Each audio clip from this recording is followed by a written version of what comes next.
Public first Kannada ಸುದ್ದಿ ವಾಹಿನಿಗೆ ಸ್ವಾಗತ.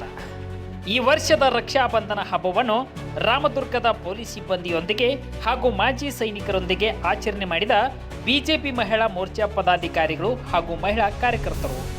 ದೇಶದ ಸೈನಿಕರು ಹಾಗೂ ಪೊಲೀಸರು ಕೂಡ ನಮ್ಮ ಕುಟುಂಬದವರೇ ಎನ್ನುವ ಸಂದೇಶವನ್ನು ಸಾರುವ ಉದ್ದೇಶದಿಂದ ಈ ಕಾರ್ಯಕ್ರಮವನ್ನು ಪೊಲೀಸ್ ಠಾಣೆಯಲ್ಲಿ ಆಚರಿಸುತ್ತಿದ್ದೇವೆ ಎಂದು ಬಿಜೆಪಿ ಜಿಲ್ಲಾ ಮಹಿಳಾ ಮೋರ್ಚಾ ಉಪಾಧ್ಯಕ್ಷರು, ಜಿಲ್ಲಾ ಸಹ ಸಂಚಾಲಕರಾದ ಶ್ರೀಮತಿ ಶಾಲಿನಿ ಇಳಿಗೇರವರು ಮಾತನಾಡಿದರು.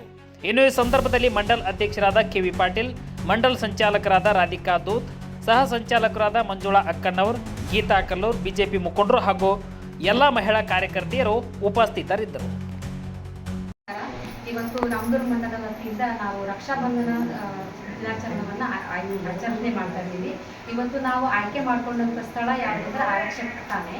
ಯಾಕೆ ಅಂತಂದರೆ ಮೊನ್ನೆ ನಡೆದಂಥ ಸಿಂಧೂರ ಆಪರೇಷನ್ನಲ್ಲಿ ನಮ್ಮ ಯೋಧರು 24x7 ಕಾರ್ಯಾಚರಣೆಯಲ್ಲಿ ನಮ್ಮನ್ನ ಏನೂ ಧಕ್ಕೆ ಆಗದ ಹಾಗೆ, ಭಾರತಕ್ಕೆ ಧಕ್ಕೆ ಆಗದ ಹಾಗೆ ಅವರು ನಮ್ಮ ದೇಶವನ್ನು ಕಾಪಾಡಿದಂಥ ಒಂದು ವೀರ ಯೋಧರಿಗೆ ಸನ್ಮಾನ ಮಾಡುವಂಥ ಮುಖಾಂತರ ನಾವು ಆ ಕಾರ್ಯಕ್ರಮವನ್ನು ಯಶಸ್ವಿಗೊಳಿಸಿದ್ವಿ. ಹಾಗೆ ಅವರು ಗಡಿ ಭಾಗದಲ್ಲಿ ನಮ್ಮನ್ನ ಕಾಯ್ತಾರಂದ್ರೆ ಈ ಒಂದು ಗಡಿ ಭಾಗದ ಒಳಗಿನ ಒಂದು ಪ್ರದೇಶವನ್ನ ಕಾಯುವಂಥವ್ರು ಆರಕ್ಷಕರು. ಕೇವಲ ಅವ್ರ ಕುಟುಂಬದವರು ಅಷ್ಟೇ ಅಲ್ಲ, ನಾವು ಸಮಾಜದವರು, ನಾವು ಅವರ ಕುಟುಂಬದವರು. ಹಾಗಾಗಿ ನಾವೆಲ್ಲರೂ ಮಹಿಳೆಯರು ಇವತ್ತು ರಕ್ಷಾಬಂಧನ ದಿನಾಚರಣೆಯನ್ನ ಆರಕ್ಷಕರೊಂದಿಗೆ ಆಚರಣೆ ಮಾಡ್ತಾ ಇದ್ದೀವಿ.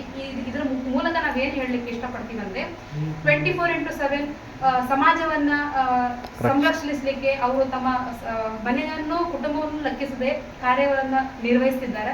ಹಾಗಾಗಿ ನಾವೆಲ್ಲರೂ ನಿಮ್ಮೊಂದಿಗಿದ್ದೀವಿ, ನಾವು ಕೂಡ ನಿಮ್ಮ ಕುಟುಂಬದವರು ಅಂತ ಹೇಳಿ ಈ ಕಾರ್ಯಕ್ರಮವನ್ನ ಯಶಸ್ವಿಗೊಳಿಸಿದಂತ ಎಲ್ಲ ಮಹಿಳಾ ಕಾರ್ಯಕರ್ತರಿಗೂ ಹಾಗೂ ಮಂಡಲದ ಅಧ್ಯಕ್ಷರಿಗೂ ಹಾಗೂ ಮುಖಂಡರಿಗೂ, ರಾಧಿಕಾ ದೂತ್ ಈ ಕಾರ್ಯಕ್ರಮದ ಸಹ ಸಂಚಾಲಕರಾಗಿ ಹಾಗೂ ಸಂಚಾಲಕರಾಗಿ ಬಂದಂತ ಮಂಜುಳಾ ಅಕ್ಕನವರವರೆಗೂ ಕೂಡ, ಎಲ್ಲ ಮಹಿಳಾ ಕಾರ್ಯಕರ್ತರಿಗೂ ಕೂಡ ಹಾಗೂ ಆರಕ್ಷಣಾ ಸಿಬ್ಬಂದಿಯವರಿಗೂ ಕೂಡ ಧನ್ಯವಾದ ತಿಳಿಸ್ತಾ ಇದ್ದೀನಿ.